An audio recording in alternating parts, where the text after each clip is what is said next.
Listo, ahí ya estamos grabando y vamos entonces con esta sesión de hoy, este sábado 25 de mayo de 2013 de nuestro grupo de estudio de arte y astrología. Bienvenidas las personas nuevas que se están incorporando al grupo. Siempre es una población flotante, ¿no? Nunca estamos de una semana a la otra exactamente el mismo grupo de personas, pero digamos que siempre son bienvenidas las nuevas participaciones y por supuesto el reencuentro con los habituales del espacio. Bueno, hoy vamos a continuar con Dante Gabriel Rossetti, ¿no? Le dedicamos la semana pasada, la sesión de la semana pasada y se nos quedó corta, pues se nos quedó corta con la cantidad de información y con la cantidad de elementos, ¿verdad?, presentes en su vida, que resulta interesante abordar astrológicamente. Ajá, continuamos. Decía que vamos a seguir con la carta y la vida de Dante Gabriel Rossetti, que efectivamente no es un personaje extremadamente interesante tanto por su obra como por la vida, ¿no? A ver, bueno, para que se entienda el comentario, esto de Marta Cecilia de que debo estar gordito se refiere a mi ascendente Tauro. Estábamos hablando de eso antes de grabar. Bueno, sí, yo no sé si sea el ascendente Tauro, sea una sentencia ineludible hacia la obesidad. Espero que no por el resto de los ascendentes Tauros del mundo, pero es cierto que por lo menos en los últimos años he aumentado considerablemente de peso. No creo que sea un rasgo que haya estado presente toda la vida. En todo caso, Marta, creo que uno tiene que huir de cualquiera de esos clichés, ¿verdad? Que asocian como determinadas tendencias o determinados rasgos a un determinado ascendente.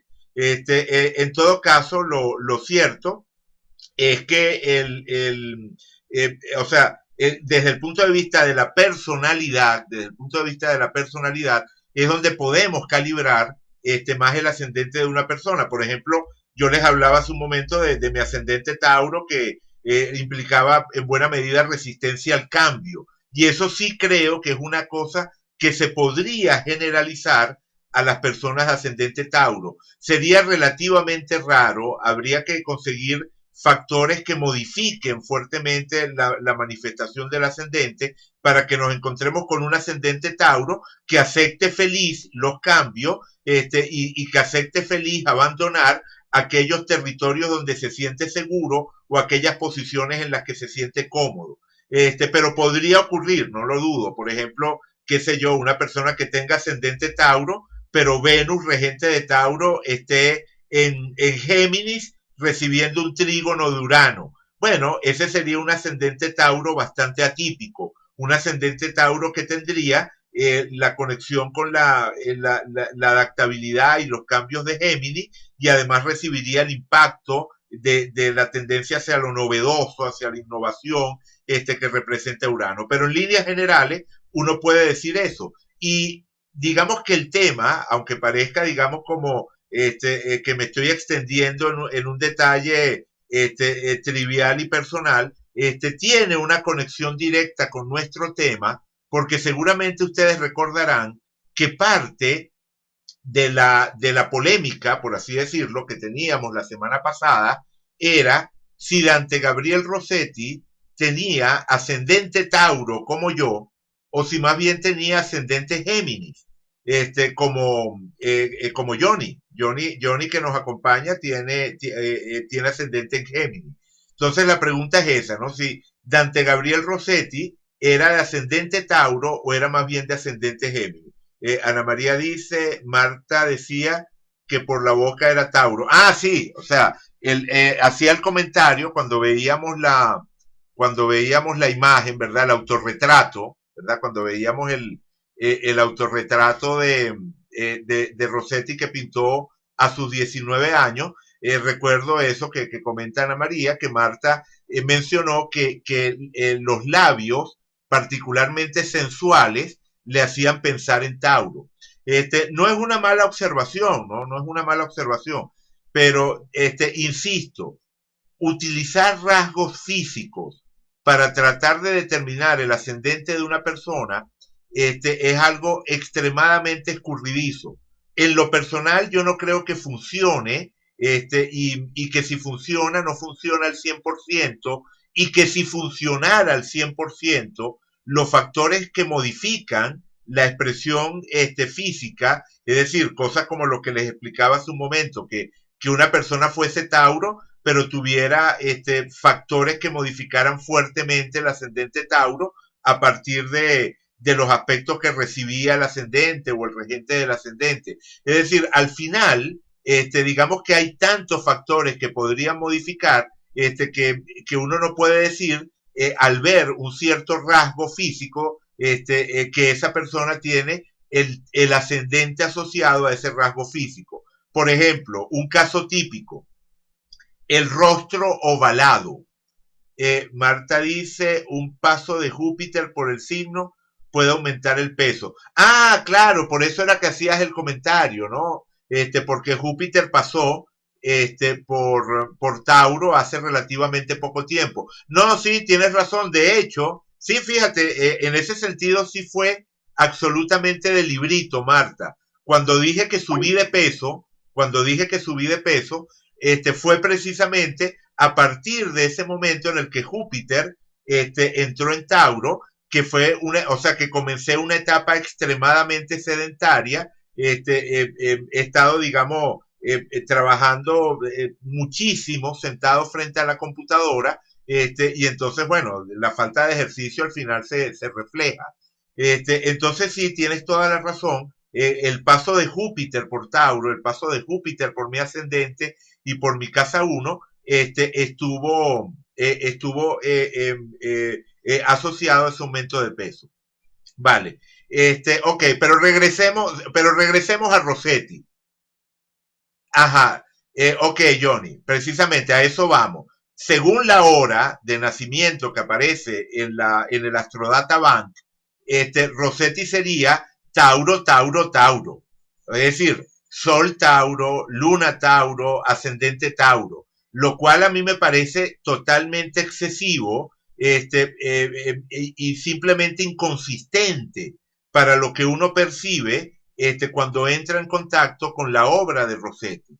Cuando uno entra en contacto con los cuadros, y no solo con los cuadros, cuando uno entra en contacto con Rossetti como poeta, cuando uno entra en contacto con Rossetti como traductor,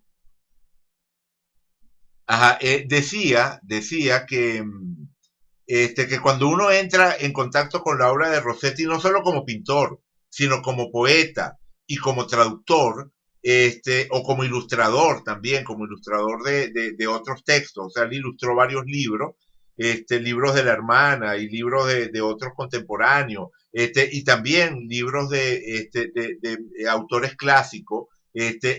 O sea, cuando uno ve las ilustraciones de Rossetti, la pintura, las traducciones o la poesía, encontramos algo que no tiene esa carga tan excesivamente taurina, y por eso fue que yo comencé a sospechar la posibilidad de un ascendente en Géminis.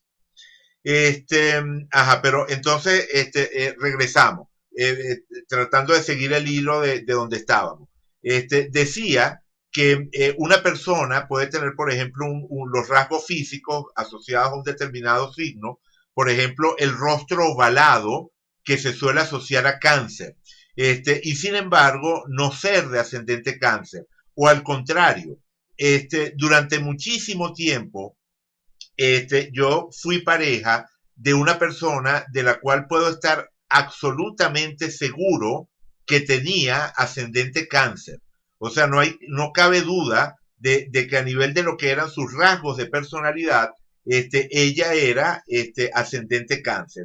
Estoy hablando de una chica Géminis ascendente cáncer. Y yo estoy seguro, convencido totalmente, además que los datos de nacimiento muy bien registrados de ella implicaban eso. Estoy seguro de que ella tenía efectivamente ascendente cáncer. Y el rostro era un rostro absolutamente perfilado, o sea, un rostro de nariz aguileña, un rostro alargado, o sea, un rostro que no recuerda ni remotamente las cosas que se suelen describir asociadas a cáncer. ¿Qué quiero decir con esto? Que bueno, que hacer correcciones de una carta natal a partir de rasgo físico, creo que es algo en lo que simplemente no podemos afianzarnos, y si lo hacemos en algún momento es solamente como corolario, o sea, es solamente como para confirmar un razonamiento que hemos estado llevando por otras vías. Existen rasgos físicos que no tienen que ver con la genética, sino que tienen que ver con la manera de ser de la persona, que yo sí creo que podemos tomar en cuenta. Por ejemplo, la manera de vestir.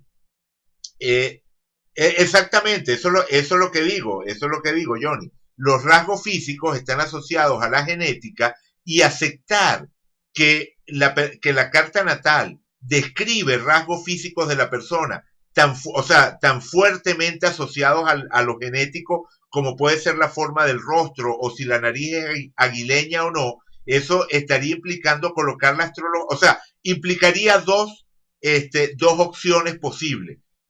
No necesariamente nos limita a la cultura occidental, porque evidentemente las guías de interpretación de estas asociaciones se tendrían que adaptar a cada cultura, pues a los rasgos básicos antropológicos de cada cultura, pues lo que sería el equivalente a una nariz perfilada para una persona que vive en una cultura donde las narices tienen otra tendencia, o lo que sería una persona alta para una cultura de gente donde la gente tiene una estatura más pequeña. O sea, no es que nos limite a la cultura occidental. Lo verdaderamente difícil de ese tipo de razonamiento es que nos vemos ante una disyuntiva. El primer camino nos conduce a decir algo así como que la astrología se sobrepone a la información genética, y por lo tanto una persona que tenía una determinada carga genética la va a expresar de diferente manera si hacen la cesárea en la mañana o si la hacen en la tarde, porque recuerden que hoy en día los partos son programados, y esa programación de los partos puede cambiar por cuestiones que no tienen nada que ver con ritmos de la naturaleza, ritmos absolutamente burocráticos, ¿no? Entonces, eso nos estaría diciendo algo así como que la información genética es eliminada o sobreimpresa por la información astrológica, y eso es un absurdo. O sea, ese es un camino que simplemente nos está llevando al absurdo. Pero existiría entonces la otra opción, que es no es que la carta astral se sobreimponga a lo genético, sino que la carta astral y lo genético, o sea, el hecho de que la persona tenga determinado genotipo y tenga determinada carta astral, forma parte de un diseño absoluto que abarca todo el universo y que de alguna forma estaba preestablecido desde el inicio de los tiempos. Es decir, estaríamos cayendo de lleno en la concepción 100% determinista del universo y de la astrología como una manera de entender ese universo. Bueno, resulta que a mí no me convence. Sí, suena muy borgiano, exactamente, es la predestinación. O sea, nos coloca de lleno en el tema de la astrología como predestinación. Como ustedes saben, yo no creo en la astrología como predestinación. Yo creo que el ser humano o sea, tiene un componente extraastrológico, un componente que no está descrito en la carta natal, que es su conciencia, y que la conciencia humana permite manejar de diferentes maneras las mismas, o sea, los mismos indicadores o las mismas cargas definidas astrológicamente. Sería más o menos algo así como decir que la carta natal nos dice qué modelo de carro estamos utilizando, qué modelo de automóvil estamos utilizando. Pero la conciencia sería el piloto, el vehículo, exactamente. La carta natal nos describiría un vehículo, pero la conciencia sería el piloto de ese vehículo. Y resulta que dos personas que tengan el mismo modelo de automóvil pueden manejar de maneras muy diferentes. Dos personas pueden tener el mismo modelo de automóvil y uno ser un conductor temerario que arriesga su vida y las de otro, y otro ser todo lo contrario, un conductor que maneja de forma extremadamente prudente. Como la ropa que viste al cuerpo, exactamente. Eso, la complejidad humana es infinita y esa infinitud de la complejidad humana yo creo que en buena medida tiene que ver con ese misterio que es la conciencia y la posibilidad de manifestarse de diferentes maneras a pesar de que uno tenga en términos prácticos la misma carta natal. Me estoy refiriendo al caso de los gemelos astrológicos, es decir, personas que a todas luces, desde el punto de vista práctico, tendrían la misma carta natal porque nacieron en la misma ciudad, más o menos al mismo tiempo, o porque son hermanos, gemelos o simplemente morochos, que nacieron uno después de otro con pocos minutos de diferencia. Uno puede notar cómo personas que tienen una carta natal prácticamente idéntica desarrollan vidas muy diferentes. Es cierto que cuando uno las ve con lupa, se da cuenta de las consistencias, se da cuenta de que ambas personas están expresando de maneras diferentes los mismos indicadores. Pero, Ana María dice, incluso los gemelos biológicos univitelinos son diferentes en su personalidad. Exactamente. De hecho, uno de los temas interesantes con esto de los gemelos astrológicos, ya pronto vamos a regresar a Rossetti, disculpen la digresión, pero nos vamos yendo por donde las intervenciones van disparando la conversación. De hecho, uno de los temas más interesantes cuando uno estudia gemelos astrológicos es que aquellos que fueron criados juntos son los que más se diferencian, mientras que aquellas personas que son gemelos astrológicos y no se criaron juntos, no se conocían, tienden a tener las mayores similitudes en su vida. ¿Por qué ocurre eso? Porque si dos niños son criados juntos, teniendo la misma carta natal, ambos necesitan diferenciarse. O sea, hay una necesidad humana, como la película Sopa de Gemelas de los 80, no la vi, Johnny, no capto la referencia porque no vi la película. Pero digamos que la idea básica es que si dos niños se crían juntos, entonces cada uno de los dos tiene la necesidad de diferenciarse del otro. Entonces, por ejemplo, si en la carta natal de los dos niños hay una oposición entre Saturno y Júpiter, ¿verdad? Saturno que es más bien restrictivo y Júpiter que es más bien expansivo, lo común es que esa oposición se la dividan los hermanos, es decir, uno se quede con Saturno y otro se quede con Júpiter, es decir, uno exprese el lado visible de Saturno y otro exprese el lado visible de Júpiter. Los dos van a tener la oposición Saturno-Júpiter, pero cada uno de ellos expresa algo de forma diferente. El hombre y sus circunstancias, tal como dice Krupps, exactamente tal cual, esa es la idea. O sea, la idea es que, por lo menos desde mi punto de vista, y esa es la forma en la que yo manejo y entiendo la información astrológica, la carta natal nos da información similar a la información que nos da el ADN, pero de otro tipo. Y el factor X.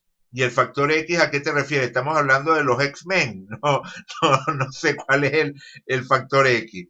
El misterio, sí, totalmente, es verdad, totalmente de acuerdo. El punto es que la carta natal nos da una información que tenemos que entenderla en términos de la descripción de un cuerpo invisible, como el cuerpo físico es un cuerpo visible, la psique, la personalidad, es también como un cuerpo invisible. Digamos que es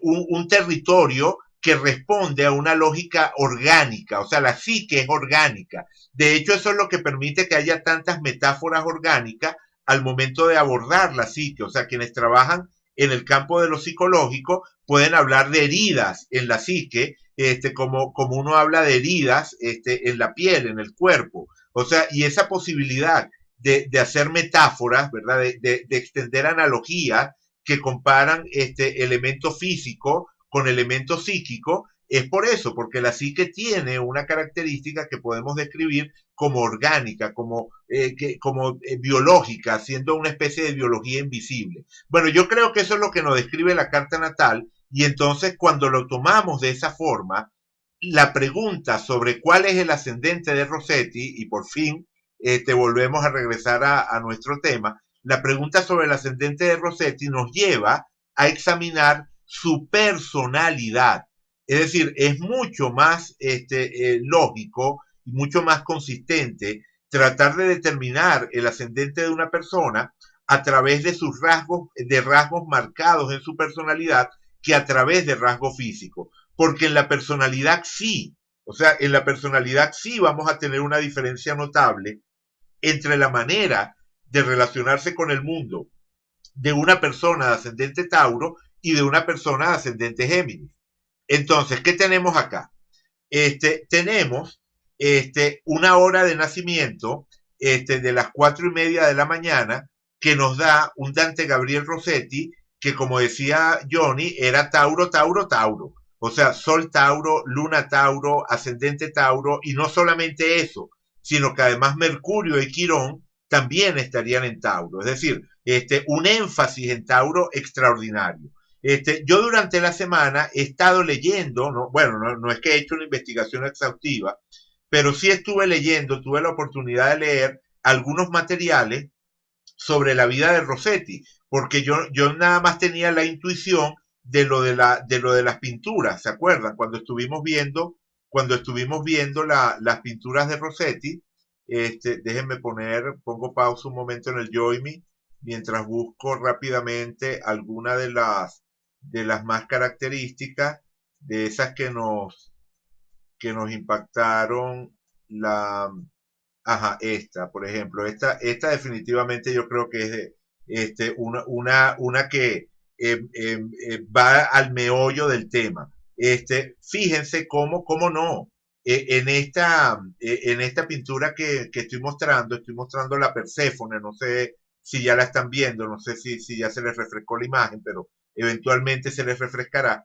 La Perséfone de Dante Gabriel Rossetti, donde, cómo no, está Tauro, definitivamente está Tauro allí, está la sensualidad, está lo corporal, está el contacto con esa realidad que asociamos a los sentidos, ¿verdad? Al elemento tierra. Y sin duda eso está allí. Pero también hay otra cosa, hay una ligereza, hay un vuelo, o sea, hay algo, la granada es, sí, la granada está asociada a Dioniso, y también, bueno, es la fruta del inframundo, ¿no? Y está asociada en el caso de Perséfone a ese episodio, ¿no? En el cual ella muerde la granada, y al quedar la granada, al morder la granada, queda atrapada en el inframundo, pues ya a partir de allí no puede desprenderse de ese vínculo con el inframundo. Pero sin analizar el cuadro, o sea, en el material de la semana pasada, Jessica, si quieres lo revisa, en el material de la semana pasada dedicamos un buen espacio a hablar de este cuadro, entonces no quiero ahorita volverme a extender sobre él. Digamos a lo que me refiero es que si ustedes entienden que el aire tiene que ver precisamente con cierta ligereza, tiene que ver con una respiración, por así decirlo, lo que sería el impulso creativo.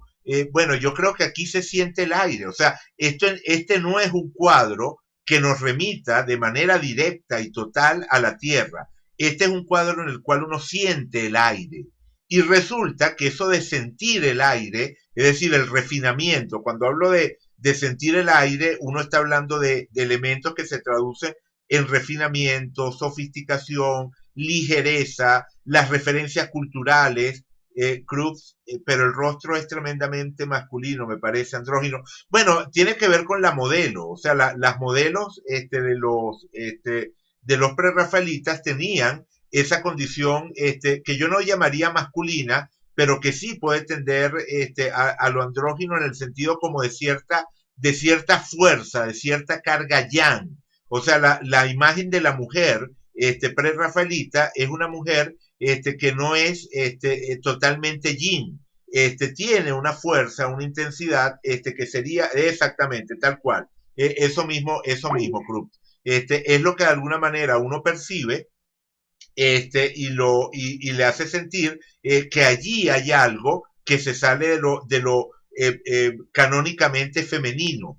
La semana pasada, cuando hablábamos de eso, lo asociábamos con Lilith, con el arquetipo astrológico de Lilith, que es la sombra de lo femenino, que tiene que ver con fuerzas dentro de la psique que están asociadas a lo femenino, pero que normalmente no son expresadas o porque no son socialmente aceptadas y por eso terminan configurándose como sombra, porque digamos que no es bien visto dentro de una sociedad patriarcal que la mujer sea fuerte y más todavía que afinque su fuerza en aquello que son sus rasgos más propios, es decir, su capacidad de seducción, su capacidad para manejar las necesidades emocionales de otro, ese tipo de cosas. Entonces, Lilith natural tiene que ver con tomar todos esos rasgos femeninos, darles la vuelta y convertirlos en fuerza, convertirlos en una vía para abrirse paso en el mundo. Entonces, ese sería el rasgo, pero haciendo, o sea, dejando de lado esto, lo que me interesa que percibas, Cruz, y de repente, si no has visto otros cuadros de él, te puedes pasear por la Estoy galería esa. aquí, ¿Aló? estoy aquí. Ajá, y ajá, si no estás familiarizada con los cuadros de él, te puedes pasear por la galería que monté en Facebook, donde hay una selección de obras suyas, y entonces yo creo que ahí vas a notar esto a lo que me estoy refiriendo, que no son cuadros en los que predomine la tierra, sino que son cuadros que tienen una base en el elemento tierra, es decir, una base en la realidad sensual, corporal, tangible, pero que se expresan a través de un refinamiento, una ligereza que nos remite al elemento aire. Hay un vuelo, hay una elevación que no se corresponde con la lógica del elemento tierra. Entonces, esa fue la primera intuición que yo tuve para decir que el ascendente de Rossetti podía ser Géminis en lugar de Tauro. Fíjense que el error en la hora no tiene que ser muy grande. Con apenas 15 minutos, poco más de 15 minutos, el ascendente pasaría de Tauro a Géminis. Y esta hora de las 4:30 es un redondeo que tiene como punto de partida la memoria de alguien. Ok, Ana María no le parece masculina, pero yo creo que se aclaró, ¿verdad? Se aclaró el tema, Ana María, cuando nos referimos a la fuerza. No se trata tanto de un tema, o sea, aquello a lo que Cruz se estaba refiriendo, al final terminamos afinándolo. Ah, ok. Afinándolo con el tema de la fuerza que tiene las modelos prerrafaelitas, pues o sea, la mujer prerrafaelita no es una mujer carente de poder, es una mujer que de alguna manera está conectada con un poder y eso fue lo que sugirió el tema masculino, o sea, como una primera aproximación a formular la idea. Ok, entonces, siguiendo acá. La hora de las 4:30, con un pequeño error, un poco más de 15 minutos, podría cambiar y darnos un ascendente en Géminis, y eso es totalmente factible porque esta hora no proviene de un registro escrito, sino que proviene de la memoria. Y efectivamente, si el niño nació a un cuarto para las 5, y resulta que años más tarde le preguntan a una tía, a la mamá, a quien sea, a qué hora nació, no tiene nada de raro que redondeen a las 4:30. O sea, el error entra dentro de lo razonable. Pero lo que más me impactó cuando estuve leyendo, como les decía, recuentos de su vida y biografías de Rossetti, durante la semana, es que en la infancia él aprendió muy rápidamente otros idiomas. O sea, en su casa se hablaba el inglés y el italiano. Y él, digamos que tuvo una tremenda fluidez con el tema de los idiomas desde niño. Y díganme si eso es comprensible con un ascendente Tauro y un Mercurio también en Tauro en la casa 12. O sea, eso empieza a tener sentido, un rasgo como ese empieza a tener sentido cuando pensamos en el ascendente en Géminis. Otro, exactamente, muy geminiano, ¿no? Es un rasgo muy geminiano. Por otra parte, otro de los rasgos que se describen de Rossetti es que era muy bromista. Era una persona que le gustaba el humor, que le gustaba gastar bromas, que le gustaba eso, hacer jugarreta.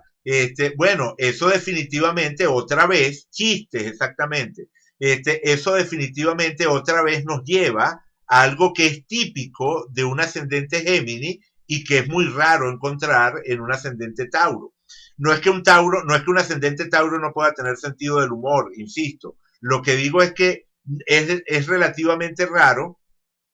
Ah, sí, bueno, Johnny también se identifica con el ascendente Géminis. Esa fue una vieja discusión. Johnny, según la hora de nacimiento de Johnny, Johnny sería ascendente cáncer, y yo le insistí que él no era ascendente cáncer, sino ascendente Géminis. Y lo sigo creyendo. Yo creo que efectivamente Johnny tiene ascendente en Géminis. Este, ajá, bueno, entonces en el caso de Rossetti, más o menos es lo mismo. Me cuadra muchísimo más los rasgos de su vida con Géminis que con Tauro. Una última pieza de información me llegó el día de hoy por intermedio de Matilde, que bueno, no ha podido estar nunca en las sesiones en vivo, pero sigue estas sesiones de manera offline y aprovecho de saludarla y de darle las gracias. Esta mañana me hizo llegar un enlace sobre Elizabeth Sidal, ¿no? O sea, un enlace que habla con más detalle sobre la vida de Lizzie Sidal, ¿no? Que ya mencionábamos la semana pasada, que fue la esposa y la musa durante muchos años de Rossetti. Y resulta que durante esos 10 años, durante los cuales ellos estuvieron comprometidos, pero, o sea, recuerdan que ese fue un dato que nos llamó la atención. Ellos establecen su compromiso, ¿verdad? Ellos anuncian su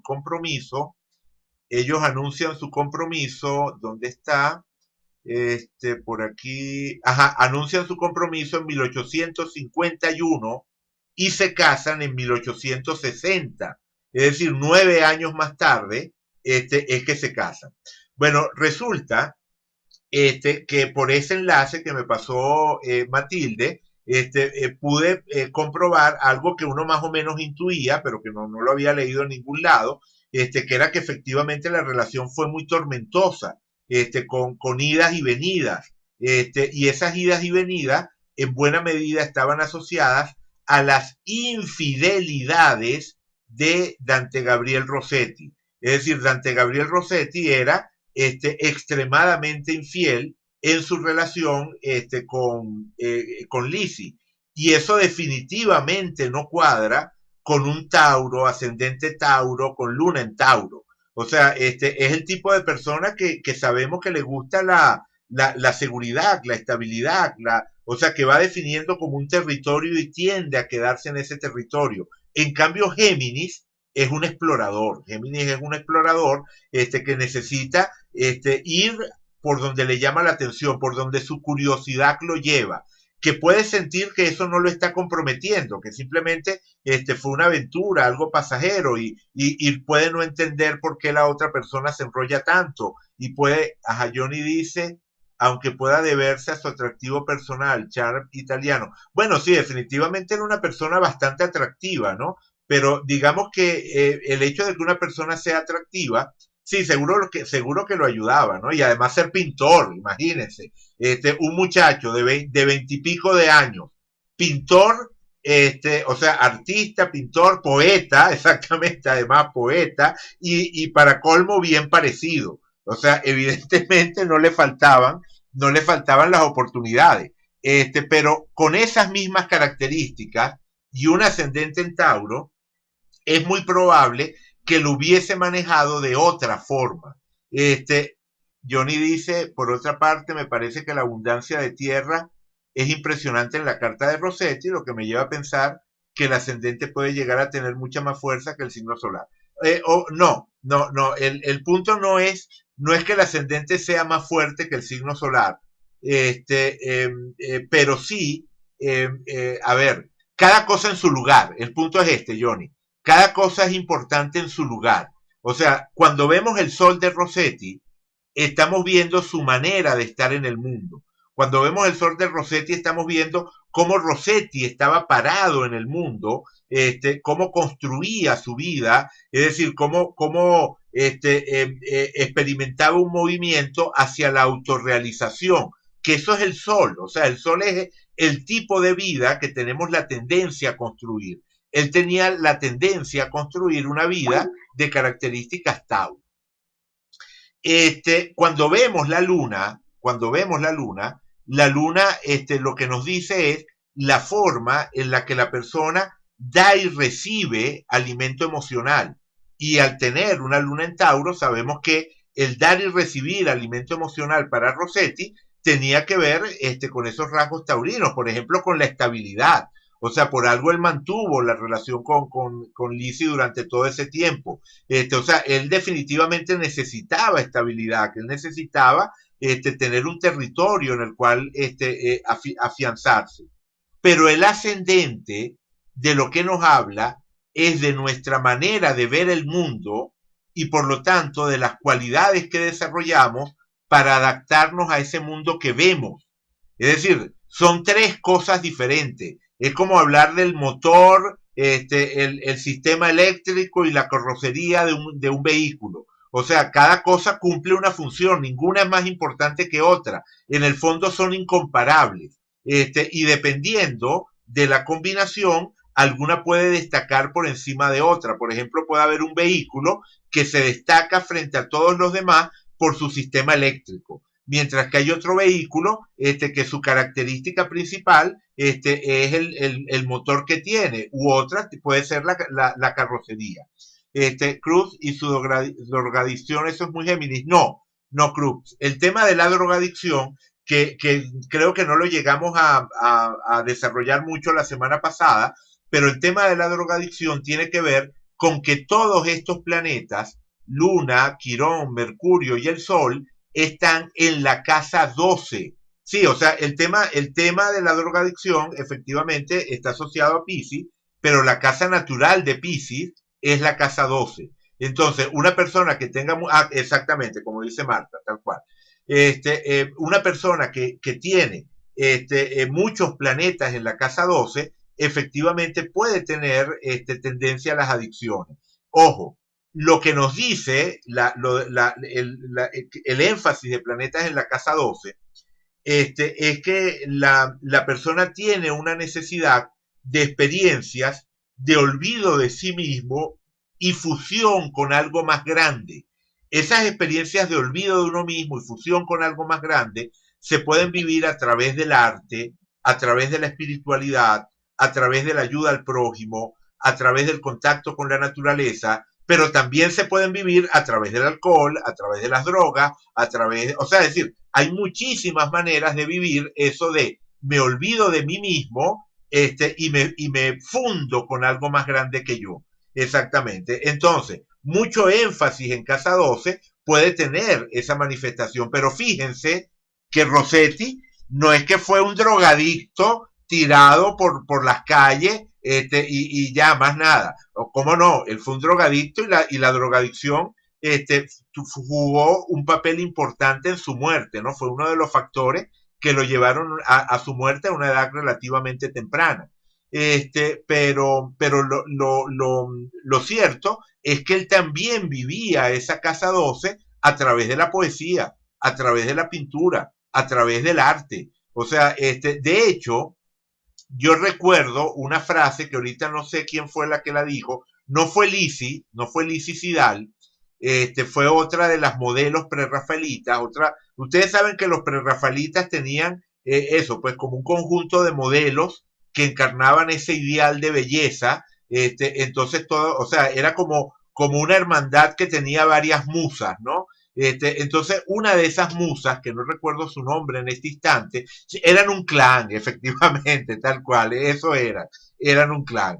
Lo cierto es que una de esas musas, en algún momento, refiriéndose a su encuentro con los prerrafaelitas y en particular a su encuentro con Dante Gabriel Rossetti, ella dijo: sentí que me encontraba en presencia de una nueva religión. O sea, la expresión que ella usaba era esa para describir el contacto con aquel grupo de locos. Era, o sea, yo que nunca había conocido nada de arte, yo que nunca había tenido ninguna inquietud de tipo artístico, cuando de repente me veo en medio de ello, sentí que estaba en presencia de una nueva religión. Efectivamente, una hermandad religiosa, pues en este caso, tal cual. Y por eso, bueno, también toda el imaginario que compartían sobre el tema medieval, etcétera, etcétera. Bueno, entonces la casa 12 de Rossetti se vive no solamente en las drogas, sino también se vive de estas otras maneras elevadas, sublimes, trascendentes, porque el hecho de que se viva de una forma no impide que se viva de la otra. De hecho, es extremadamente común. O sea, de hecho, eso es lo que está en la raíz de la imagen del artista bohemio. Esa imagen del artista bohemio, o sea, esa imagen en la cual se establece como una hermandad entre la condición de artista y la evasión y las drogas y los excesos, bueno, tiene que ver con que son dos caras de una misma moneda, exactamente, como dice Jessica, son una polaridad que habita dentro de la casa 2. Entonces no tiene nada de raro que nos encontremos con tantos grandes artistas, clásicos o modernos, que alternaban junto con su sensibilidad y su genialidad, un uso excesivo, abusivo, del tema de las drogas o del alcohol. Vale, pero regresemos a nuestro ascendente, al tema del ascendente Tauro o el ascendente Géminis. Como te explicaba, o sea, ya vi por lo que escribiste antes, Johnny, que ya entendiste la idea, ¿verdad? De lo que es cada cosa, y de que cada uno tiene su lugar y no es que uno sea más importante que otro en abstracto, pero una vez hecha esa aclaratoria, es verdad que en la carta de Rossetti el ascendente es protagónico por una cuestión de contraste. Fíjense lo que ocurre.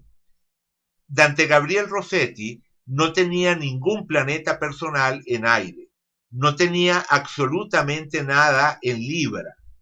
En Acuario tenía nada más a Urano, que es lo que se llama un planeta transpersonal. ¿Qué significa eso? Que se mueve muy lentamente, así que todas las personas que nacieron años antes o años después de Rossetti tienen a Urano allí y por lo tanto no establece una relación personal con el elemento. Y en Géminis tampoco tiene absolutamente nada. Entonces, de hecho, este es uno de los argumentos para decir que el ascendente es Géminis, porque ¿cómo explicamos la presencia del elemento aire? Ah, bueno, y además Urano retrógrado, sí, totalmente de acuerdo, John. ¿Cómo explicamos la presencia del elemento aire tan fuertemente en la vida, en la personalidad, en la obra de Rossetti, si no él no tiene absolutamente nada de aire en su carta? Entonces, por eso uno puede pensar que el ascendente es Géminis. De hecho, voy a moverlo de una vez.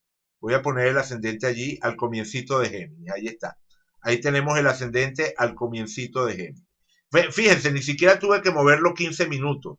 O sea, 13 minutos. 14, o sea, 13 minutos 47 segundos. Que moví la hora y ya con eso el ascendente es Géminis. Voy a salvar. Vamos a trabajar con esta carta de aquí en adelante.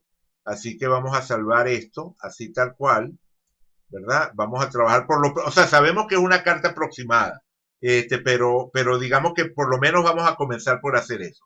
No, nos decidimos y trabajamos de aquí en adelante a Rossetti con ascendente en Géminis.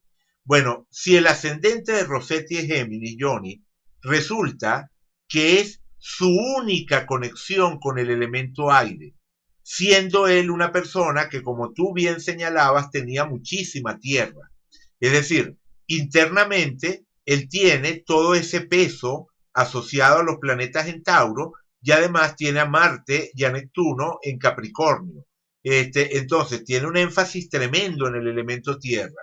Entonces el ascendente es algo así como un alivio, o sea, es un contraste que de alguna manera puede hacer que él se lance con cierta avidez a lo que son esas experiencias relacionadas con el ascendente, que como les explicaba antes, tiene que ver con la relación con el mundo, tiene que ver con nuestra manera de ver el mundo y las estrategias que desarrollamos para adaptarnos a ese mundo. Todo eso llega a tener mucha importancia para él, porque algo así como que es por donde respiraba. O sea, si no tengo ese ascendente en Tauro, entonces, bueno, la personalidad de Rossetti sería inexplicable. Pero si tengo ese ascendente en Tauro, entonces se convierte en algo súper importante porque es el único contacto a un elemento del cual carece en su carta. Es el único contacto que él tiene con lo que es esa respiración, esa ligereza que nos proporciona el aire. Entonces sí, yo estoy de acuerdo contigo en que el ascendente de Rossetti sería muy importante, pero por ese contraste, por ese alto contraste que hay con el resto de la carta. Vale, en algún momento, ajá, Johnny, pero tiene también, sí, efectivamente, Rossetti, o sea, Rossetti es un personaje que lo que fundamentalmente tiene es tierra y agua. O sea, eso es, o sea, Rossetti es un personaje de tierra y agua. A ver, Marta dice la luna negra en Leo, oposición Urano. Sí, sí, bueno, tiene eso, la luna negra, Lilith, las dos Lilith, la Lilith natural y la Lilith osculatriz, las tiene ambos en Leo, pero el Lilith natural y Lilith osculatriz no son cuerpos físicos, como ya hemos explicado alguna vez, son puntos notables de la órbita de la Luna que tienen una tremenda importancia, pero que también no son, o sea, que no son canales, o sea, sí, son focos, o sea, bueno, no los dos, o sea, Lilith natural es el foco vacío de la órbita de la Luna, Lilith osculatriz es el punto del apogeo lunar. Son dos puntos similares, pero que matemáticamente o sea, se determinan de manera diferente, o sea, pero no entremos en eso ahorita.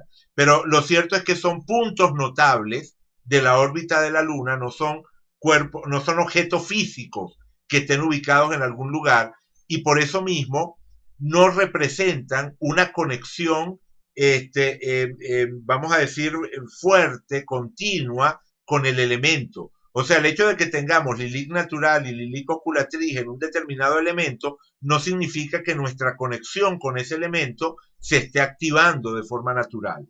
Y el otro planeta que tiene en fuego es Plutón, que es todavía más generacional que Urano, es decir, se mueve todavía más lentamente que Urano. Es decir, ni en aire ni en fuego Rossetti tiene gran cosa.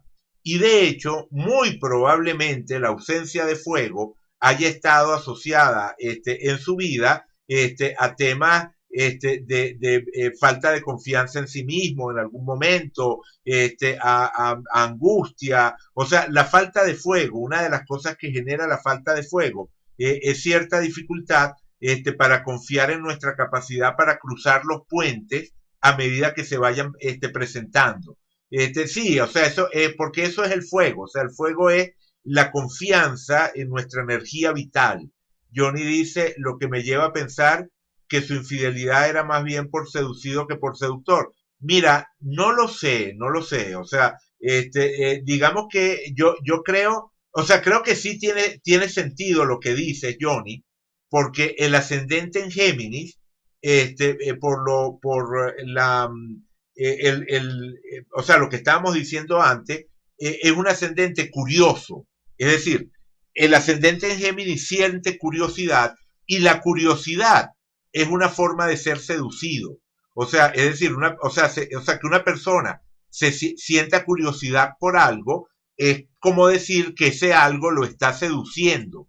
Entonces, en ese sentido, sí, podría ser, ¿no? Podría ser. No tengo elementos biográficos para afirmarlo, pero digamos que o sea, leyéndolo de esa manera, tiene sentido la observación que hace. Pero definitivamente también hay un elemento de estar dispuesto a ser seducido.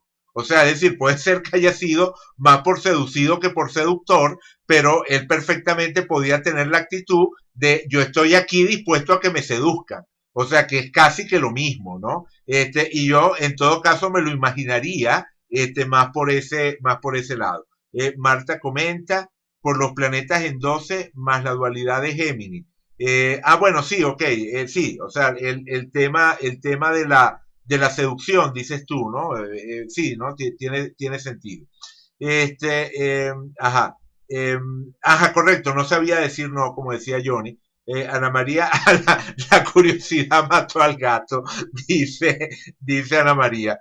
Sí, tal cual. O sea, y ese es un rasgo de Géminis. Sobre todo Géminis como ascendente tiene ese elemento de la necesidad de indagar, de la necesidad de ver qué es lo, o sea, qué es lo que hay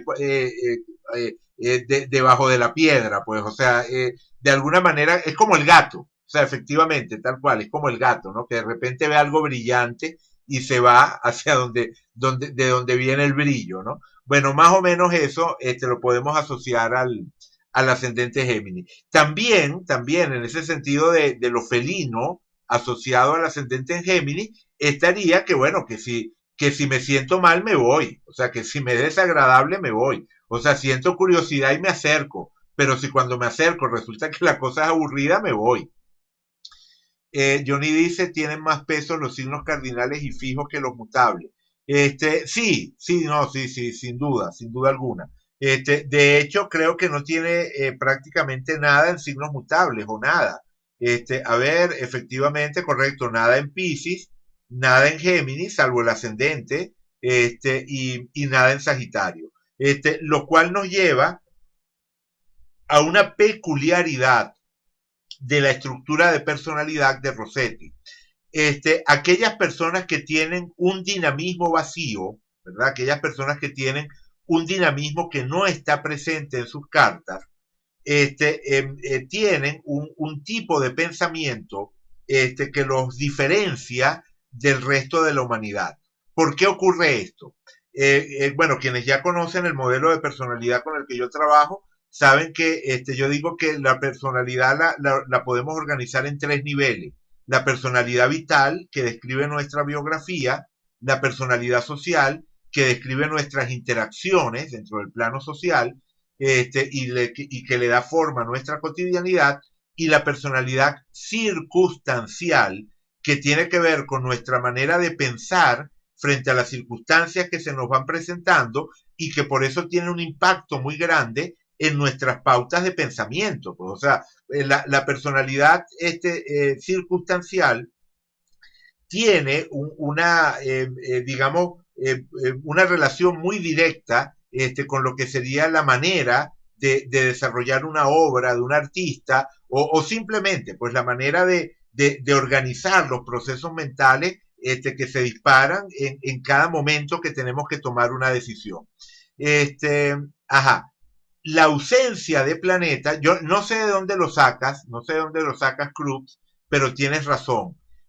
La ausencia de planetas en ese tercer nivel, o sea, lo que ocurre cuando no hay planetas en un dinamismo, es que el tercer nivel está vacío.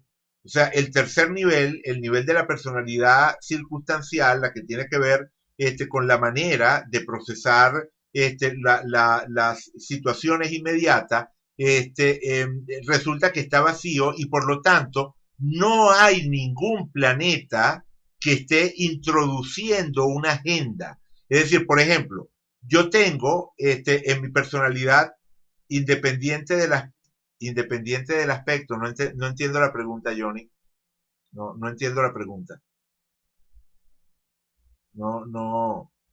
Ah, sí, correcto, independiente del dinamismo, o sea, independiente de si es mutable, cardinal o fijo, lo cierto es que el tema, exactamente, o sea, el tema se presenta, o sea, Si no tienes nada en el dinamismo cardinal, es el dinamismo que estaría en el nivel circunstancial. Si no tienes nada en el mutable, así y sucesivamente. Pues con los tres pasa lo mismo. Bueno, entonces lo cierto es que la estructura que tengamos dentro de ese nivel circunstancial va a funcionar de una manera más pura. Y eso normalmente se traduce en personas que aceptan la realidad, algo así como que sin prejuicio. O sea, algo así como que las cosas se le presentan e inmediatamente las aceptan y piensan sobre ellas, a diferencia de cuando tenemos planetas en ese nivel circunstancial, que es el caso de la mayoría de nosotros, que algo así como que lo primero que tratamos es de que esas circunstancias calcen con la agenda o con las expectativas de alguno de esos planetas. Por ejemplo, en el caso mío, yo soy perfeccionista circunstancial con Saturno dentro de mi estructura perfeccionista, que es un planeta que tiene que ver con el juzgar, el estructurar. Entonces, eso se me nota muchísimo cuando entro en contacto con algo nuevo. No juzgan la realidad, estado ideal según los místicos. Sí, tal cual, efectivamente. Además que la estructura de Dante Gabriel Rossetti, quizás más adelante hablemos de eso. Yo estoy viendo por los vientos que soplan que le vamos a dedicar una sesión más por lo menos porque realmente me encanta la dinámica de hoy porque han estado súper, o sea, interviniendo muchísimo, escribiendo y entonces, bueno, no, o sea, eso es lo principal, que sigamos la dinámica que marquen ustedes en el grupo. Pero lo cierto es que no hemos visto ni una sola de las fechas de la vida de Rossetti y ya lo que nos queda es menos de la mitad del tiempo de la charla. Pero bueno, si le tenemos que dedicar otra sesión, le dedicamos otra sesión. Ajá. Entonces, lo que les decía es eso, que no hemos visto todavía ninguna de las fechas, pero ha estado interesantísimo, ¿no? Entonces, es cierto que la estructura circunstancial de Rossetti estaría definida por la combinación mutable-mutable, es decir, por un ascendente de dinamismo mutable y un conjunto de signos mutables donde no hay ningún planeta. Cuando eso ocurre, la estructura se llama fusionadora, o sea, Rossetti tendría estructura circunstancial fusionadora, que es una estructura muy similar a Pisces. Es decir, la estructura fusionadora, la casa 12, el planeta Neptuno y el signo de Pisces, todos comparten diferentes esquinas de un mismo espacio simbólico en astrología. ¿Y eso qué significa? Que bueno, que la estructura de pensamiento de Rossetti, como bien dice Johnny, reforzaba esa tendencia al misticismo que ya encontrábamos por el énfasis en la casa 12. O sea, es decir, de todas, Rossetti tenía esa tendencia a entrar en contacto con lo no tangible, a entrar en contacto con algo que iba más allá de la experiencia limitada del yo individual, ¿no? Eso por todos lados. Pero vale, regresemos al hilo. Sé que había algo que me... Ajá, ok. Exactamente. Estaba hablando de lo del paso del ascendente a Géminis y quería comentar, a ver, Ana María dice, esto lo ayudaría en el simbolismo de sus obras. Sin duda alguna, sin duda alguna. Fíjate en esto. Este, Él efectivamente tenía una conexión muy fuerte con el aspecto simbólico, pero esa conexión fuerte con el simbolismo era una conexión que tenía que ver con códigos simbólicos que de alguna forma a él lo fascinaban y de los cuales él se nutría. Es decir, él de alguna manera toma los códigos simbólicos de la gesta artúrica, los códigos simbólicos de la Divina Comedia y de la Vida Nueva, es decir, él toma el simbolismo de todas esas fuentes literarias, se alimenta de él y lo lleva a su obra, de tal manera que la obra poética o pictórica es una obra que es consistente con esos códigos simbólicos y podemos reconocer allí esos códigos simbólicos. Sin embargo, Rossetti no fue, digamos, un gran creador de símbolos. O sea, cuando me refiero a un gran creador de símbolos, Me refiero a comparándolo, por ejemplo, con otros artistas que hemos visto por acá, por ejemplo, Picasso, o sea, cuando estábamos viendo a Picasso. Digamos que en él hay un respeto hacia formas simbólicas tradicionales que él vitaliza a través de su obra y que se benefician de esa intuición de la que habla Cruz. Por qué hago esa aclaratoria? Porque cuando hablamos del símbolo, en toda su fuerza, en toda su intensidad, estamos hablando del elemento fuego. O sea, sería muy extraño encontrarnos una obra que fuese una obra pletórica desde el punto de vista de la creación de símbolos, de la síntesis de símbolos, en una persona que tiene tan poca conexión con el elemento fuego. O sea, es del fuego de donde normalmente emana esa energía que le da forma a lo simbólico. Ana María no crea símbolos, sino que utiliza lo existente con su matiz intuitivo, exactamente, tal cual. Así es como lo veo y creo que es consistente con lo que tenemos en su carta. Ajá. Pero había un comentario que lo he tratado de retomarlo desde hace ya rato, un comentario que hizo Marta, en algún momento, refiriéndose a todo este tema del Rossetti seductor o seducido o todo lo demás, que mencionaba que era muy venusino. Y efectivamente, en una persona que tiene una conexión tan fuerte, pero tan fuerte con el signo de Tauro, porque eso no se lo quita a nadie, ¿verdad? El que tenga ascendente Géminis no quita que tenga esa conexión tremenda con Tauro. Bueno, es una persona en cuya carta la posición de Venus va a ser fundamental, porque Venus es el regente de Tauro y donde esté Venus, bueno, vamos a tener el subtono del signo, vamos a tener el matiz del signo. Los planetas Tauro de Rossetti tienen subtono cáncer. Ana María dice, y lo femenino es el centro de su obra. Sí, tal cual, efectivamente. O sea, porque además fíjense en esto tan interesante, que bueno, esto sí lo dijimos la semana pasada, pero lo repito. Venus está en cáncer, ¿verdad? Venus, que es el regente de Tauro, está en cáncer, y la luna, que es el regente de cáncer, está en Tauro. Es decir, Venus está en el signo regido por la luna está en el signo regido por Venus, y eso se llama recepción mutua. Cuando dos planetas están en recepción mutua, se establece una alianza que lo fortalece a los dos. Es decir, la Luna y la Venus de Rossetti estaban amplificadas.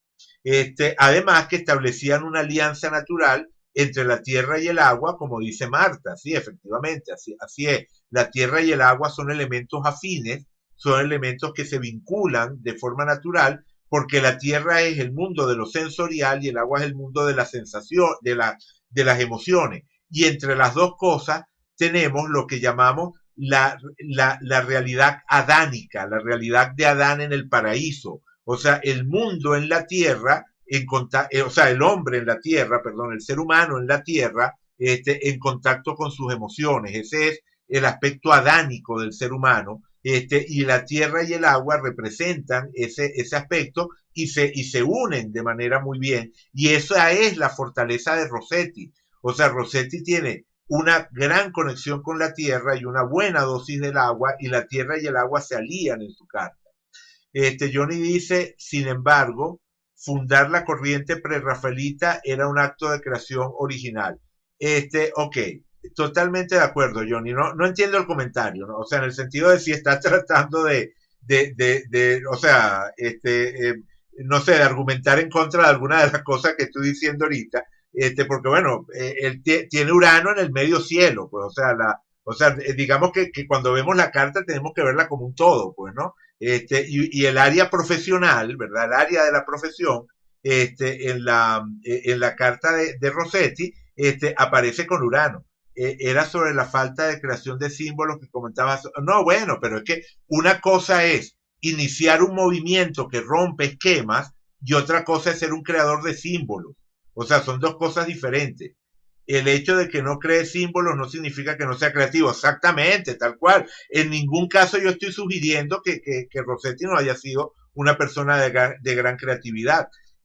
O sea, son cosas diferentes. O sea, cuando hablamos del símbolo, estamos hablando, o sea, ¿recuerdan esas categorías que usamos hace ya como 4 o 5, no sé, 4 sesiones, no sé, eso del fuego, la tierra, el aire y el agua asociado a distintos elementos de la obra plástica? Pues, o sea, que decíamos que exactamente, el creativo es el sol y todos tenemos el sol, todos tenemos un sol en alguna parte, y entonces efectivamente desde allí se puede establecer el tema. Además, la casa de la creatividad está en Virgo, el regente de Virgo, es ese Mercurio que está opuesto a Júpiter. Entonces es un Mercurio muy activo. Es decir, podemos explicar la creatividad de Rossetti por varios lados, pero regresando al punto, cuando yo hablo de fuego, tierra, aire y agua como categorías para acercarnos a calibrar la obra plástica, la idea general, de forma muy básica, muy esquemática,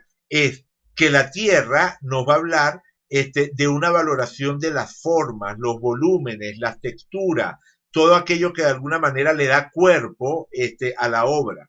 El aire nos va a hablar, Crux, Tauro le daba su estructura. Bueno, ahorita voy, déjame terminar con esta, o sea, o sea, hago rapidito el repaso de los 4 elementos y voy con tu pregunta, Cruz.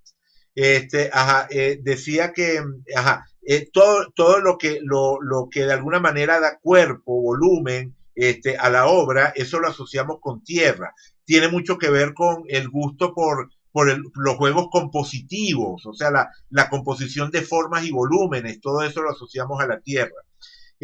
Al agua asociamos la capacidad para conmover, la capacidad para conectarnos emocionalmente con la obra. Al aire asociamos todo lo que es el manejo de un lenguaje, o sea, la obra como algo que articula un lenguaje, que es capaz de apropiarse también de elementos de la cultura, de referencias culturales, y dialogar con esas referencias. Y el fuego lo asociábamos a la capacidad para crear y manipular símbolos. O sea, lo asociábamos a la energía y a la carga simbólica de la obra. Entonces, aquellas obras en las cuales, a ver, Johnny dice, lo que pasa es que quizás para mí la pintura es un lenguaje de símbolos y códigos. Un corriente nueva implica crear una serie de códigos. Wow, vale, ok. Ok, entiendo lo que estás diciendo, Johnny, pero te pregunto, ¿entiendes tú lo que estoy diciendo yo? Ok, bueno, si lo entiendes, entonces puedes ver que lo que tú estás comentando y lo que yo estoy comentando conviven en espacios diferentes. O sea, es decir, cuando tú dices, o sea, es decir, cuando tú dices que crear una corriente nueva implica crear códigos y símbolos nuevos, estás utilizando la palabra símbolos de una manera diferente a cuando yo digo que la carga simbólica de una obra está asociada al fuego. O sea, es decir, estamos usando la misma palabra, pero en dos contextos diferentes, con dos sistemas de pensamiento diferentes. Los símbolos datan también de la época. Sí, bueno, claro, como dijimos antes, él estaba imbuido dentro de todo un universo cultural, ¿no? Y bueno, no solo de su época, él más bien lanza la mirada hacia el pasado, lanza la mirada hacia el medioevo. Él no es un pintor de su época, no es un pintor del siglo XIX, es un pintor del siglo XIX con la mirada puesta en esa época idealizada de lo que es el medioevo o esas épocas de lo artúrico, que es un espacio de la leyenda. Ana María dice, pero es que de hecho él hace su obra yendo hacia la época antes de Rafael, correcto, exactamente, el nombre de hecho, ¿verdad? Exactamente, o sea subrayándolo, el punto, el nombre pre-rafaelita tiene que ver con eso, tiene que ver con hundir la mirada y buscar las fuentes nutritivas en una época anterior a Rafael. Efectivamente, es una recreación, pero claro, es una recreación en la cual todo se carga con esa mirada, ¿cómo podríamos decir? Cargada de lo legendario, ¿no? O sea, de alguna forma es una Edad Media idealizada porque ya forma parte del espacio de la leyenda. Es cierto, solo por la técnica no es del todo medieval. Exactamente, exactamente, tal cual, ese es el punto. Vale, entonces había una pregunta que había dejado pendiente. Ah, ok, correcto. Cruz preguntaba que si Tauro le daba su estructura. Sí, efectivamente, ¿no? Usando esta analogía esta aproximación del fuego, la tierra, el aire y el agua como formas de orientar nuestra mirada al momento de observar una obra plástica, el elemento tierra en general tendría que ver, como decía, con los volúmenes, con todo lo que es la parte que le da cuerpo a la obra. Pero si además de ser elemento tierra, es Tauro, que es el signo fijo de tierra, es decir, el signo que tiene más, o sea, que le da más importancia al tema de organizar, o sea, digamos que la tierra tiende a organizar, o sea, siempre que hablamos del elemento tierra, hay una tendencia en mayor o menor grado a las estructuras, porque la tierra tiene esa característica estructural, pues, ¿no? Pero de los tres signos de tierra, Capricornio, Virgo y Tauro, Tauro es el que tiene la conexión más fuerte con ese aspecto de la estructura porque es un signo fijo y nosotros sabemos que los signos fijos de por sí tienen tendencia a la organización, tienen tendencia a la estructura. Entonces, cuando observamos la obra de Rossetti, no tiene nada de raro que todo esté calculado de una manera muy, pero muy meditada para crear un efecto. Es decir, Rossetti no es que se ponía a pintar siguiendo la inspiración. O sea, él hacía bocetos, preparaba, pensaba y al final hacía una composición impecable. O sea, las composiciones de Rossetti, es decir, ese aspecto que tiene que ver con lo que señalamos como la tierra. Disculpen un momento. Ajá, seguimos. Ajá, entonces, lo que estaba diciendo, es que hay un, ajá, correcto, eso, como dice Cruz, es una pintura muy pensada, efectivamente. Ese pensar la pintura, ese pensar en la composición, en la organización, eso es Tauro, eso es tierra en general y es Tauro en particular. Ok, bueno, nada, disculpen el inconveniente técnico, continuamos. Ajá, entonces, perdón, me perdí de qué estábamos hablando antes de que pasara la iguana. Ah, correcto, de lo de la pintura muy sobada o muy pensada, que efectivamente tiene que ver con toda esa conexión con el signo de Tauro, y allí, ¿verdad? Allí es donde sentimos la fuerza de la tierra en la obra de Rossetti. Ana María dice muy prolija, como dicen los argentinos, exactamente, tal cual. Además que hay otra cosa. Yo creo que cuando uno utiliza esas cuatro categorías de fuego, tierra, aire y agua, tal como las hemos descrito, y ve la obra de Rossetti, ¿verdad? Vemos cualquier cuadro de Rossetti, efectivamente lo primero con lo que entramos en contacto es con la tierra y con el agua.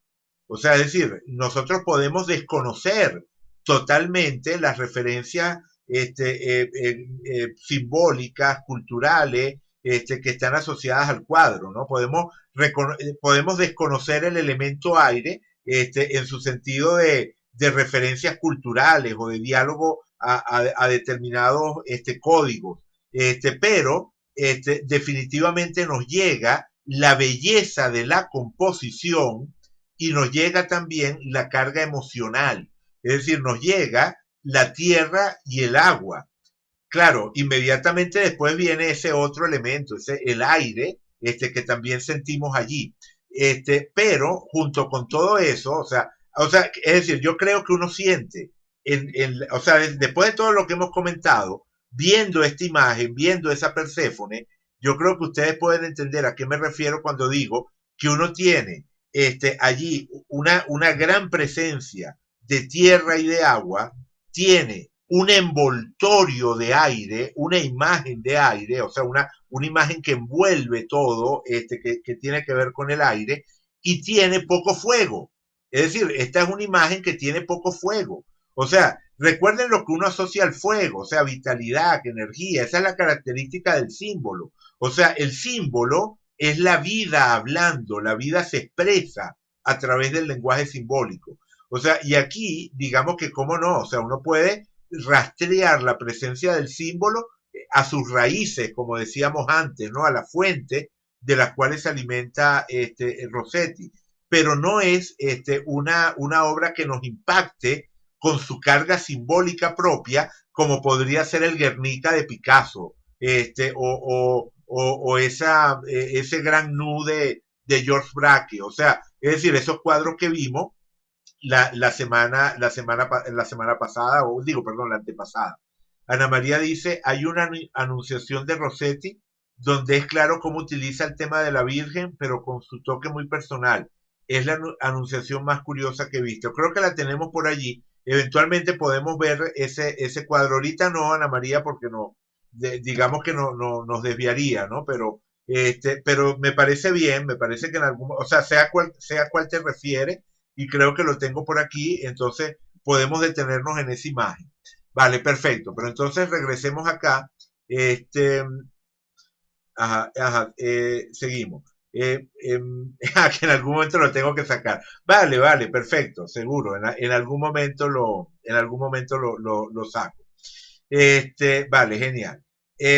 Ok, entonces, todo lo dicho hasta ahora, ¿verdad? Todo lo dicho hasta ahora nos lleva a argumentar ese ascendente en Géminis del que estábamos hablando, y a entender cómo eso, por supuesto, va entrando en diálogo con otros aspectos de la carta de Rossetti. Por ejemplo, estamos hablando de un ascendente en Géminis, pero Mercurio, que es el regente de Géminis y también el regente de Virgo, que está en la cúspide de la casa 5, casa de la creatividad, ese Mercurio está en la casa 12. Entonces no tiene nada de raro que Rossetti sea una persona que tenga esos rasgos sociables, el tema del humor, el tema de la habilidad para los idiomas, el tema de la importancia que le daba a las relaciones humanas. Todos esos son rasgos geminianos, pero que sin embargo siga siendo una persona que se orienta hacia su propio mundo. Es decir, la casa 12 nos lleva a nuestro mundo interno. Recuerden que la casa 12 también es la casa de los sueños, es nuestro templo interior. La casa 12, por eso también se asocia al tema del misticismo. La casa 12 es como nuestro templo interno. Entonces, en Rossetti hay una gran orientación hacia esa búsqueda no tangible, hacia ese movimiento de conexión con su mundo interior, donde están los tesoros escondidos, efectivamente. Aunque en realidad, Marta, tesoros escondidos hay en todas las casas de agua. O sea, uno puede encontrar tesoros escondidos en la 4, en la 8 y en la 12. Lo que pasa es que el proceso para descubrir esos tesoros es diferente en cada caso. ¿Qué tienen en común las casas 4, 8 y 12? Bueno, que son casas de agua, es decir, casas que están asociadas a experiencias profundamente emocionales. En la casa 4, esas experiencias emocionales son experiencias que nos impactan, como las experiencias que se dan en la infancia.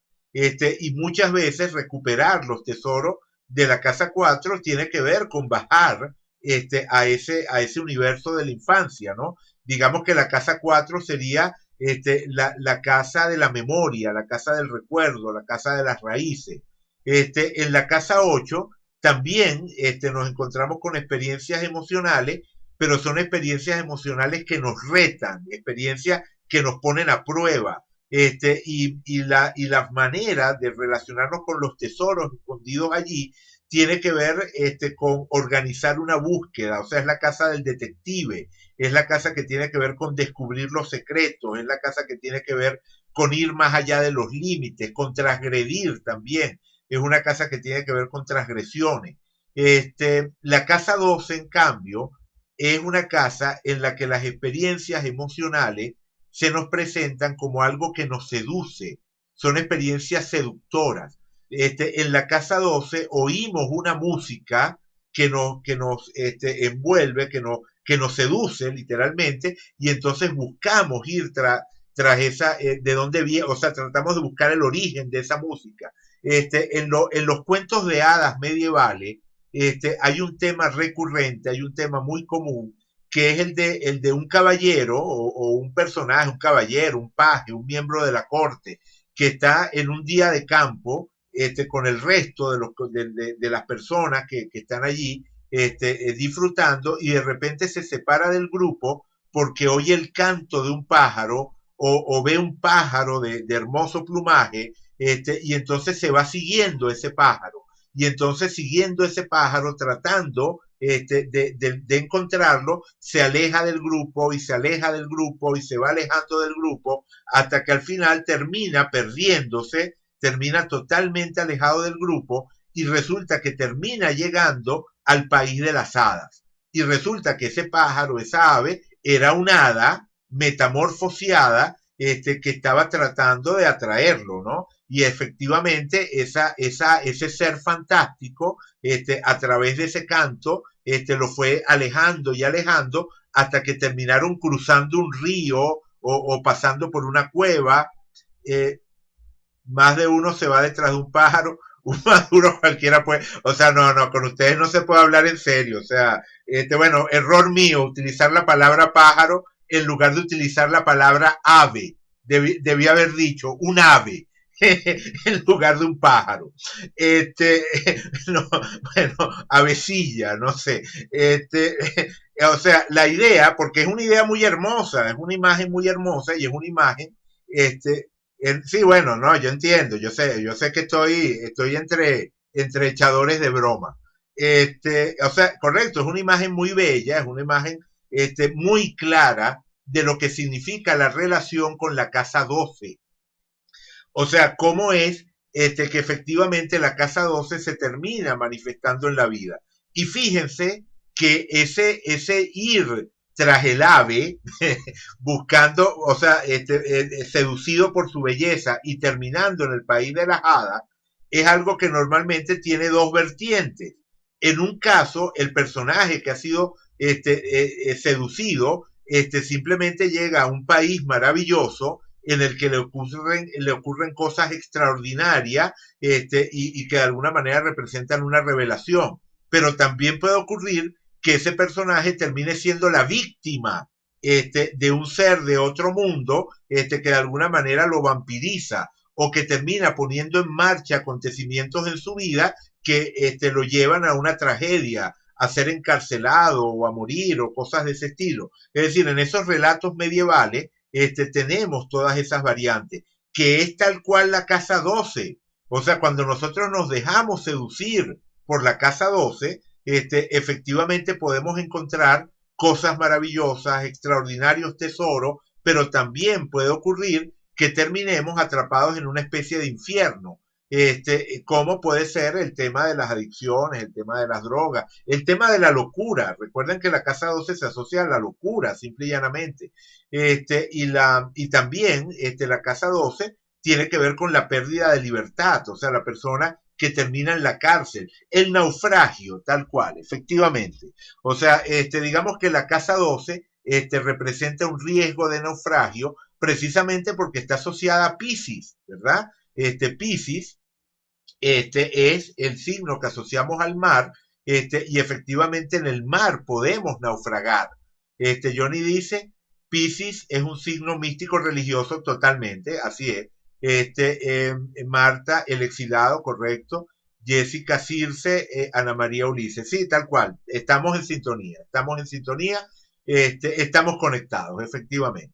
Bueno, entonces sí, efectivamente allí Rossetti tenía una orientación en esa dirección. Es decir, Rossetti nace con una estructura que yo, o sea, yo no sé si Rossetti haya sido el tipo de persona que se dejaba seducir por las chicas, o si era el que buscaba seducir a las chicas. O sea, no lo sé, no tengo la más mínima idea. porque ese Marte en Capricornio también, bueno, hace pensar que él también podía tener su lado que le gustaba conquistar, pues que le gustaba ejercer poder a través de su capacidad para establecerse un objetivo, en este caso un objetivo erótico, y ser capaz de conquistarlo. O sea, Marte en Capricornio puede tener esa visión, digamos, como muy pragmática del tema de conquistar, o sea, en la carta de un hombre, Marte en Capricornio puede ser como muy pragmático en ese sentido, ¿no? El deseo de poseer a una mujer en particular. Marta dice, los tauros seducen sin hacer mucha fuerza. Sí, bueno, también, ¿no? Hay cierta sabiduría, ¿no? En el tema. Pero, como digo, o sea, al margen de, no tengo idea, o sea, estamos especulando.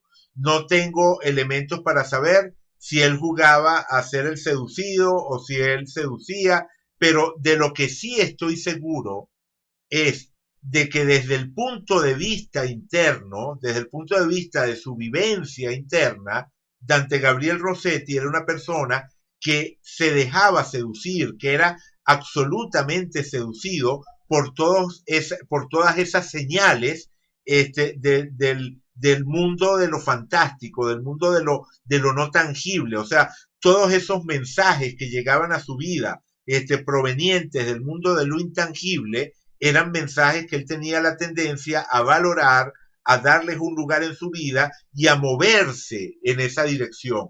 O sea, él es efectivamente esa persona que oye esa música que nadie más oye y se aleja del grupo siguiendo esa música que nadie más oye. Vale. Por otra parte, a Ana María dice, esas mujeres de las pinturas son de una feminidad muy fuerte y misteriosa, sí, tal cual. El tema del misterio formaba parte del ideal femenino de Rossetti y eso nos conecta con lo que quería comentar justo ahorita. Como les decía, esta Venus es un punto central en la carta de Rossetti. Por lo tanto, los aspectos que reciba Venus van a ser particularmente importantes. En este caso estamos hablando de un sextil a Mercurio, o sea, aquí los vemos. Venus está en sextil con Mercurio, en trígono con Júpiter y en cuadratura con Plutón. Bueno, también tiene otro trígono con Lilith 1181, porque Júpiter y Lilith 1181 estaban en conjunción. Entonces, el ideal de lo femenino dentro de los prerrafaelitas, dentro de Dante Gabriel Rossetti en particular, y de los prerrafaelitas en general, estaría descrito en buena medida por todos estos aspectos. Es decir, Venus está en contacto con Plutón, es decir, está en contacto con lo transformador, lo intenso, lo misterioso, literalmente, pero no solamente lo misterioso que es también peligroso, el misterio que encierra peligros, el misterio que está asociado, sí, lo plutoniano. O sea, lo plutoniano es eso, el misterio peligroso, el misterio que me acerca a los límites de la vida y de la muerte. La experiencia que me lleva al límite y que de la misma manera que me transforma, también me puede destruir. Efectivamente, el abismo, lo abismal, está presente allí. Pero al mismo tiempo, esa Venus está en trígono con esa conjunción de Júpiter y Lilith 1181, que claro, no podemos dejar de lado que Júpiter y Lilith 1181 están en Escorpio, que es el signo naturalmente asociado a Plutón, así que sigue estando presente por aquí el tema del misterio, el tema plutoniano, pero digamos que aligerado. Está, el rapto, ¿cómo no? El rapto. Plutón es lo que nos rapta, Plutón es lo que nos arranca de nuestra cotidianidad y nos lleva a otro plano de una manera violenta. ¿Está en retrógrado? Sí, o sea, Johnny, está en retrógrado. Sin embargo, no hace falta, o sea, el pero, ¿verdad? O sea, tú dices, pero está en retrógrado. Realmente bastaría decir están retrógrados, el pero está de más. O sea, el que está en retrógrados, o sea, los matiza, les da, los caracteriza, o sea, no los anula. O sea, no es que por el hecho de que esos planetas estén retrógrados, vamos a eliminarlos de la carta, o sea, vamos a restarle fuerza. Lo que tenemos es una característica, ¿Qué es lo que hemos dicho de los planetas retrógrados? Que tienden a vivirse a través de un diálogo interno. Sí, correcto, el efecto es diferente, pero o sea, ¿diferente a qué? O sea, todavía no lo hemos caracterizado. O sea, lo que digo es, o sea, que Júpiter y Lilith 1181 retrógrado hablan de que esos indicadores dentro de la psique de Rossetti tienden a vivirse más internamente que externamente.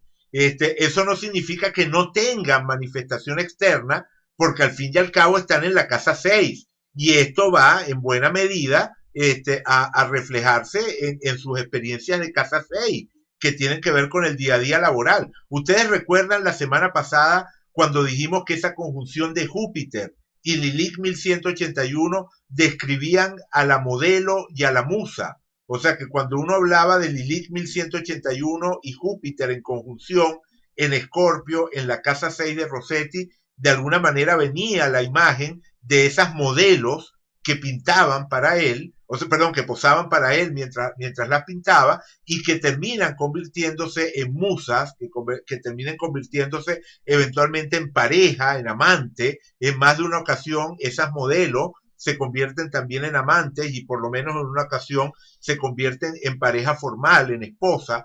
Bueno, eso es ese aspecto de Júpiter y Lilith 1181. ¿Por qué? Porque Júpiter me habla de todo lo que me expande, de todo lo que de alguna manera le da sentido a la vida, de todo lo que de alguna forma se proyecta hacia el futuro en términos de significado. Y Lilith 1181 me habla de la capacidad de entrega, me habla de la solidaridad, me habla de la capacidad de sacrificio también, me habla, o sea, me habla de una cantidad de factores que también están presentes dentro de esa imagen prerrafaelita. O sea, es decir, hay un poder dentro de las mujeres, o sea, dentro de esa imagen de la mujer prerrafaelita, pero también hay una atmósfera que podríamos describir, no sé si con la palabra trágica, no sé si es decir, si es hablar de un elemento trágico, pero hay algo allí como de voluntad que está siendo sometida, algo así como que a pesar del poder que tengo, a pesar de ese poder que está presente en mí, de alguna forma estoy siendo obligada a aceptar una situación que me disminuye, una situación que de alguna manera me coloca en una posición donde renuncio a parte de ese poder, donde no puedo ejercer todo ese poder. Ese es el componente de Lilith 1181, que efectivamente son dos aspectos muy diferentes del mismo arquetipo. O sea, el aspecto del poder nos habla de la fe fatal, mientras que el aspecto del sacrificio y de la entrega nos habla de la fe frágil. Y en la mujer prerrafaelita conviven las dos. O sea, es una fe fatal desde el punto de vista del poder, pero es una fe frágil desde el punto de vista de lo que podría ser esa atmósfera no sé, de tragedia, abandono, injusticia, que de alguna manera hay también a su alrededor. Y en algunos casos va a haber más énfasis en uno y en otros más énfasis en otro. Por ejemplo, en el caso de Beata Beatrix, ese cuadro póstumo que él pinta, recordando a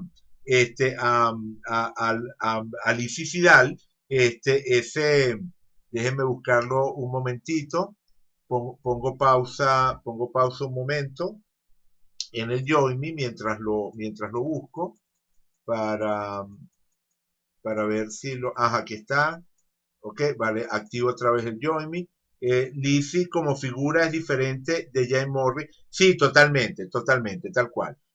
Ajá, pero además, en este cuadro particular, que estamos viendo, que pinta un año después de la muerte de Lizzie, bueno, allí definitivamente sigue estando presente el tema de la fuerza. O sea, dígame si allí no hay, ¿verdad? Si ahí no hay esa fuerza. Déjenme poner, vamos a ampliar un momentito para ver mejor el rostro. Pongo pausa en el Join Me, vuelvo a activar. Ok, vean ese rostro y díganme si allí no hay esa fuerza que hemos asociado a las modelos prerrafaelitas, o sea, ese poder que hemos asociado a la imagen de la mujer, pero al mismo tiempo está allí esa especie de derrota, esa especie de entrega, esa especie de caída, que es lo que nos habla, esa luminosidad también, sí, que es lo que nos habla del aspecto de Lilith 1181. Bueno, entonces, regresando aquí, dentro de la imagen prerrafaelita de la mujer, vamos a tener, por una parte, el polo plutoniano, pero por otra parte el polo que está representado por Júpiter y Lilith 1181. De hecho, también el aspecto de Júpiter es lo que puede hablar de la mujer como una vía de encontrar significado, o sea, como una guardiana de secretos, como una guardiana de lo que puede ser el potencial de comprensión, o sea, algo así como la llave para una comprensión de la realidad que va más allá del pensamiento, ¿no? Entonces, allí está esa imagen de lo femenino que luego estaría complementada por la luna en cuadratura con la conjunción de Lilith natural y Lilith oculatriz y también en cuadratura con Urano. Es decir, recordemos que los dos planetas asociados a lo femenino son Venus y la Luna. Entonces, estudiando a Venus y estudiando a la Luna, es que vamos a entender la imagen de la mujer en los cuadros de Rossetti. Bueno, lo voy a dejar hasta acá porque lo que nos quedan son nada más 4 minutos. Entonces, no sé si hay alguna pregunta o comentario, algo que quiera decir en estos últimos 4 minutos. Yo lo voy a dejar hasta aquí. Evidentemente, la semana que viene seguimos con Rossetti. Pues, o sea, como ya hemos hecho en otras ocasiones, no abandonamos un tema hasta que nos sentimos que, bueno, que ya lo hemos cerrado, ¿no? Que ya hemos de alguna forma calmado las curiosidades, inquietudes, preguntas que surgen del grupo. Entonces, bueno, la semana que viene continuaríamos con Rosé. Vale, ¿no? Genial, Marta. O sea, y puede que no estés asociada con el tema del arte, pero definitivamente el conocimiento de astrología y la intuición natural te ayudan muchísimo a construir un discurso coherente. Ana María te decía que sí, sí, la conecto más con la entrega y Jay Morris con los autores. Sí, tal cual, yo también estoy de acuerdo, Ana María. Lo que ocurre es que en ambas están los dos elementos, solamente que algo así como que es una cuestión de énfasis, ¿verdad? Es una cuestión de acento. En el lado de Krupp, al revés, correcto, exactamente. Krupp no sabe nada de astrología, pero sabe muchísimo de arte. Bueno, entonces nada, o sea, cada quien trae lo que puede al grupo, genial. Bueno, pero tú vas a ver que poco a poco, Cruz, vas a ir captando los códigos. Tampoco se trata de nada particularmente enrevesado. Vale, genial. Bueno, entonces si estamos todos en la misma página, voy entonces a apagar la grabadora.